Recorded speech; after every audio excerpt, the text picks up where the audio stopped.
मर्यादा पुरुषोत्तम प्रभु श्री राम के प्रभावशाली चरित्र पर कई भाषाओं में ग्रंथ लिखे गए हैं, लेकिन मुख्यतः दो ग्रंथ प्रमुख हैं, जिनमें पहला ग्रंथ महर्षि वाल्मीकि द्वारा रामायण। इस पवित्र ग्रंथ में 24,000 श्लोक, 500 उपखंड तथा 7 कांड हैं।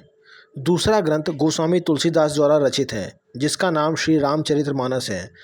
इनमें महर्षि वाल्मीकि की रामायण को सबसे सटीक और प्रामाणिक माना जाता है, लेकिन श्री राम के बारे में कुछ ऐसी बातें हैं जिनका विवरण श्री रामचरितमानस या अन्य रामायण में नहीं है। इनका विस्तृत विवरण केवल वाल्मीकिकृत रामायण में है। रामायण के अनुसार राजा दशरथ ने पुत्र प्राप्ति के लिए पुत्रेष्ठी यज्ञ करवाया था। इस यज्ञ को मुख्य रूप से ऋष्यशृंग ने संपन्न किया था। ऋष्यशृंग के पिता का नाम महर्षि विभांडक था। एक दिन जब वे नदी में स्नान कर रहे थे, तब नदी में उनका वीर्यपात हो गया। उस जल को एक हिरणी ने पी लिया था, जिसके फलस्वरूप ऋष्यशृंग का जन्म हुआ था। हिंदू धर्म में 33 करोड़ देवी देवताओं की मान्यता है, जबकि रामायण के अरण्य कांड के 14वें सर्ग के 14वें श्लोक में सिर्फ 33 देवता ही बताए गए हैं। ग्रंथ के अनुसार 12 आदित्य, 8 वसु, 11 रुद्र और 2 अश्विनी कुमार, यही कुल 33 देवता हैं। महर्षि वाल्मीकि द्वारा रचित रामायण में सीता स्वयंवर का वर्णन नहीं है। रामायण के अनुसार भगवान राम व लक्ष्मण ऋषि विश्वामित्र के साथ मिथिला पहुँचे। तब विश्वामित्र ने ही राजा जनक से श्री राम को वह शिव धनुष दिखाने के लिए कहा। तब भगवान श्री राम ने उस धनुष को उठा लिया और प्रत्यंचा चढ़ाते समय वह टूट गया। राजा जनक ने यह प्रण किया था कि जो भी इस शिव धनुष को उठा लेगा, उसी से वे अपनी पुत्री सीता का विवाह कर देंगे।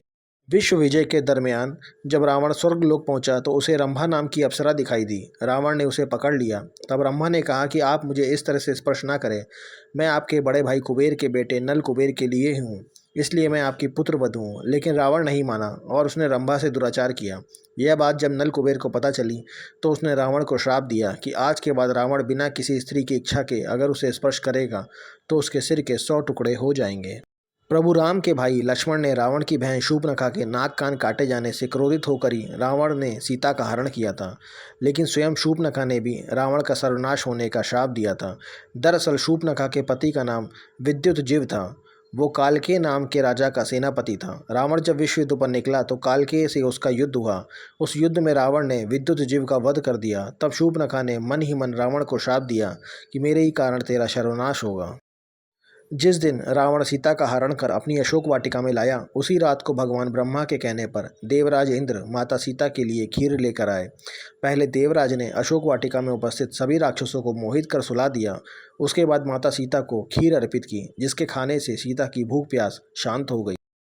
सीता हरण करते समय जटायु नामक गिद्ध ने रावण को रोकने का प्रयास किया था। रामायण के अनुसार जटायु के पिता अरुण हैं।